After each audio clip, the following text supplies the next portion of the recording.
आगामी येणाऱ्या बकरी ईद सणासंबंधाने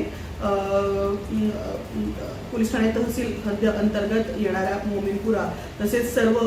जो भाग आहे त्यामधील प्रतिष्ठित नागरिकांची, मौलवींची, मुलांची तसेच कमिटी सदस्यांची एक आम्ही मीटिंग घेतली होती। त्यामध्ये मुख्यत्वे हा एक भाग समोर आला होता की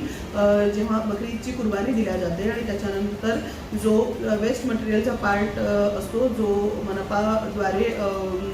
वाहतूक करून घेऊन जाऊन डिस्पोज ऑफ केला जातो, त्यावेळेस कुठलीही अघटित प्रकार होऊ नये, वाहतुकीला रस्ता मोकळा राहावा आणि त्याकरता जे काही अतिक्रमण रस्त्यावर आहे त्यामुळे वाहतुकीस अडथळा येऊ शकतो असं मीटिंगमध्ये उपस्थित प्रतिष्ठित नागरिकांनी आम्हाला सुझाव दिल्यामुळे